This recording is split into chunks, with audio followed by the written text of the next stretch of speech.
Hey man, did y'all know that scientists say that comets smell like rotten eggs and cat pee? How do you, who came up with, how do you know that that's, well, they say that the traces of the comet had substances like ammonia, sulfur dioxide, hydrogen cyanide, and hydrogen sulfide. That's the one that smells like rotten eggs. And then ammonia is supposed to be like cat pee or whatever. You mix all that together and you got like one of the worst smells. Oh my God. So did somebody like open the window on a spaceship as a comet was passing by and be like, bro, that is booming? You know what? Never mind.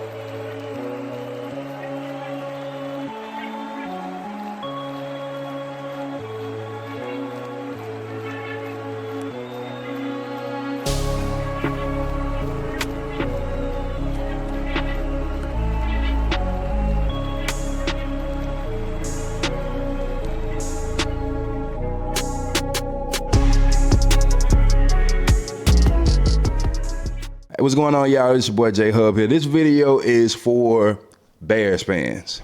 Come here. Come have a seat. Now, it's been a tumultuous year for y'all. It's been good.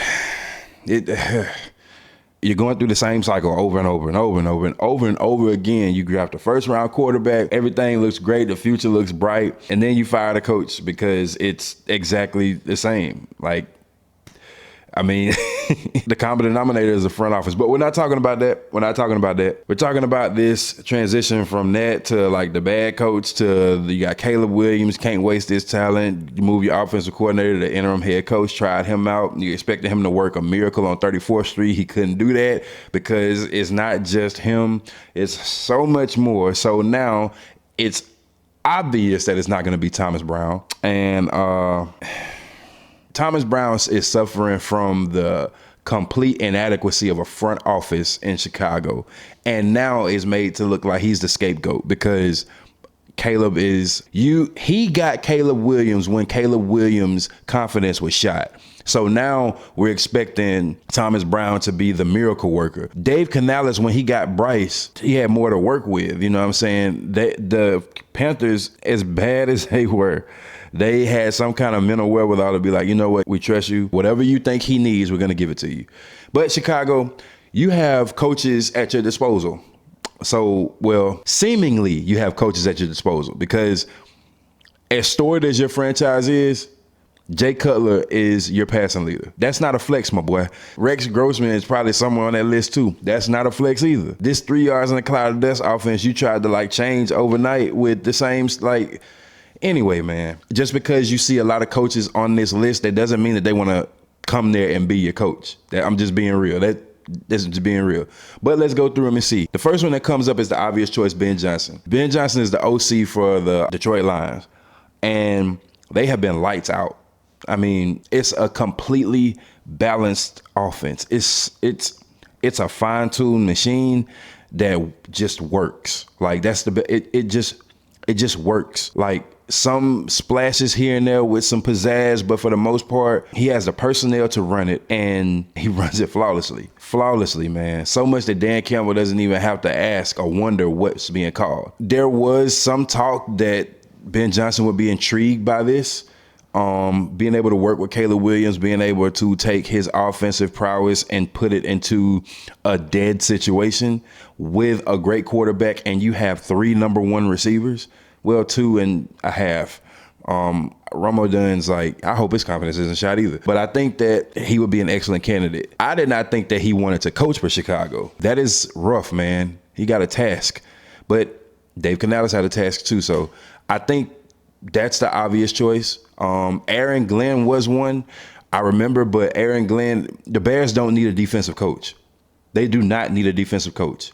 The Bears need offense. They need a revolution. They need Jesus. Which brings me to my next coach, Brian Flores, another defensive coach. Amazing defensive coach. Didn't work out with Tua down there in Miami. They had their spat or whatever. As much as I want to see Brian Flores get another shot, he should not take the job. He shouldn't. That is a terrible situation. You will have a repeat of what you have right now. And the reason you would, because he's a defensive coach. a great one at that, and go down in the books as one of the greatest defensive coaches of this generation. The reason that Brian Flores can go down with that title is because he hasn't just done it with one team. He's doing it with the Vikings right now. It was like that with the Patriots. Like, I mean, he just wouldn't be a good fit. You need an offensive-minded coach. Now, the resounding, like, this is who everybody wants. They want Vrabes. They want Mike Vrabel as their coach, which Tennessee has been in the gulag ever since they got rid of Vrabes, because you should have never got rid of Vrabes. You have turned Tennessee back into the place where all athletes go to buy property and retire ever since Vrabes gone. You did. Vrabes was doing that with Ryan Tannehill as his quarterback. Vrabes was winning with Ryan Tannehill, a converted wide receiver, as his quarterback. And you fired him. Got rid of Derrick Henry and just thought that this was going to be a rebuilding year. No, this is a tear it down, burn it, soot. Expansion team, open up somewhere else, man, because Vrabes is a great coach. I think honestly, it comes down to two coaches. It comes down to Ben Johnson and Mike Vrabel. I don't know if Vrabel will want that job either, because that's a rough job. Tennessee was kind of running the mill when Vrabes took over. It was not as bad as Chicago. The front office is not as bad as Chicago. So Vrabes will bring a staff that will help Caleb and develop that. It will be solely up to Caleb as far as to like pull himself out of this rut that he's in. Vrabes' resume speaks for itself. I just don't think it all comes down to who wants the job. Who's intrigued by bringing the Chicago Bears back into the limelight. It would be Vrabes or Ben Johnson. That's my guess. But there's more people. Let's go through them. The flashy name is Cliff Kingsbury, offensive juggernaut. What he does with quarterbacks is nothing short of amazing. He had Kyler Murray, and we see what Kyler Murray is without Cliff Kingsbury. I don't know if Cliff Kingsbury wants to be a head coach again right now.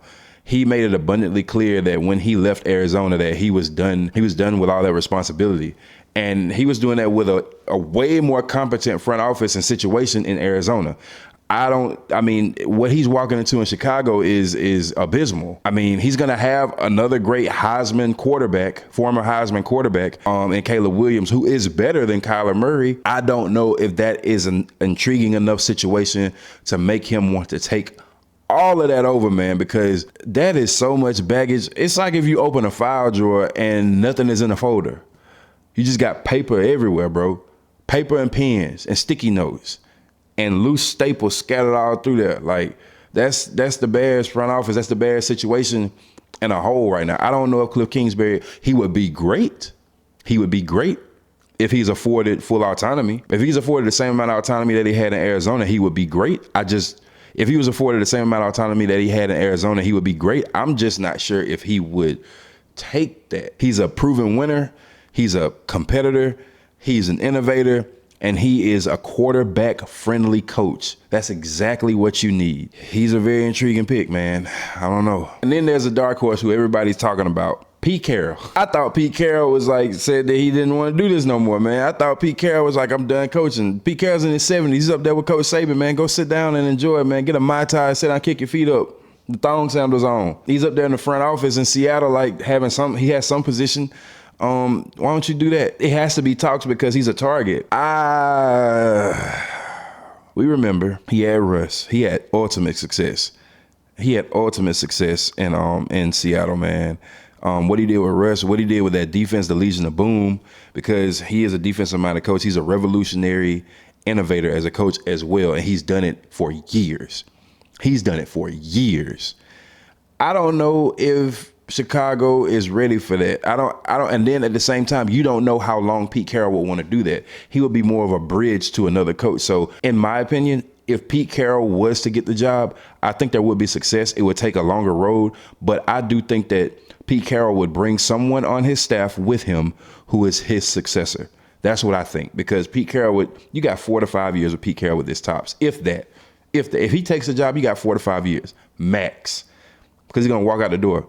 Nobody wants to coach into their 80s, man. Nobody. This ain't Joe Paterno. Nobody wants to do that, man. So my guess, in order, who it will be: Ben Johnson, number 1, Mike Vrabel, number 2, Cliff Kingsbury, 2B, 2A, 2B. That's interchangeable. Pete Carroll, number 4, and then number 5 is whoever Pete Carroll has coming with him, because he's going to be the head coach. That's all I got for y'all, man. Y'all let me know, who do y'all think is going to be the next Bears head coach? Who y'all think? Let me know. Talk to me. Like, comment, share, subscribe, do all that good stuff, man. That's all I got for y'all this week, man. I holler at y'all. As always, ball up top. Y'all be good. Peace.